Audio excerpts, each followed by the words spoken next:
Assalamualaikum dan salam sejahtera. Saya Cikgu Nur Hazrina binti Ahmad, Guru Matematik dari SMK Tunku Anun Tunku Abdul Rahman. Okay, hari ini kita akan pelajari bab 9 iaitu garis lurus. Kita akan memberi fokus kepada standard pembelajaran 9.1.3 iaitu menyiasat dan membuat inference tentang hubungan antara titik pada garis lurus dengan persamaan garis lurus tersebut. Okay. Apakah hubungan antara titik pada garis lurus dengan persamaan garis lurus tersebut? Okey, dekat sebelah gambar rajah di sebelah terdapat satu garis lurus iaitu x tambah 2y sama dengan 4 dan juga ada tiga titik di sini iaitu P, Q dan R. Okey, teliti kedudukan titik P, Q dan R dan nyatakan hubungan antara titik-titik tersebut dengan garis lurus. Jadi x tambah 2y sama dengan 4. X tambah 2y itu kita nyatakan di sini sebelah kiri dan 4 itu di sebelah kanan. Jadi yang pertama sekali kita kena gantikan titik P iaitu 4, 0 di mana 4 itu ialah koordinat bagi X dan 0 itu koordinat bagi Y. Okey, untuk sebelah kiri X tambah 2Y kita gantikan nilai X dan Y tadi. Apabila kita buat pengiraan kita akan dapat nilai dia ialah 4. Dan sebelah kanan nilai dia memang dah sememangnya 4 dekat sebelah sini.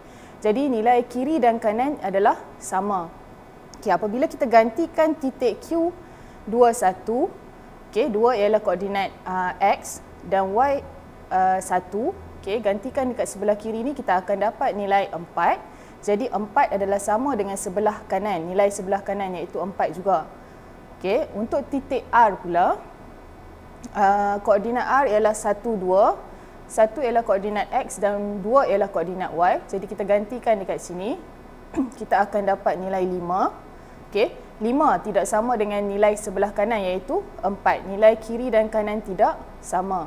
Jadi apa yang dekat sini yang boleh kita nyatakan? Bila nilai kiri dan kanan tidak sama, dia tidak duduk di atas garis lurus ini. Okey. Nilai P dan Q, nilai kiri dan kanan dia sama, kiri dan kanan. Jadi titik itu memang duduk di atas line, di atas garis tersebut. Okey. Okey, kita tengok uji minda 9.1C. Okey, tentukan sama ada titik berikut terletak pada garis lurus Y sama dengan 2x tambah 16. Okey, Y kita jadikan dia sebelah kiri. Dia duduk di sebelah kiri dan 2x tambah 16 di sebelah kanan. Okey, untuk soalan A, titik M ialah negatif 4, 3. Okey, koordinat X ialah negatif 4 dan 3 ialah koordinat bagi Y.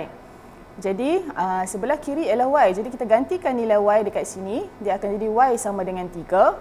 Okey, bagi sebelah kanan 2X tambah 16. Kita gantikan nilai X iaitu negatif 4 di sini. Kita akan buat pengiraan dan kita akan dapat 8. Okey. Jadi nilai bagi Y bagi kiri, sebelah kiri adalah 3, manakala Y bagi sebelah kanan adalah 8. Jadi nilai kiri dan kanan tidak sama. Maka kita dah tahu titik M tu tidak terletak pada garis lurus Y sama dengan 2X tambah 16. Okey.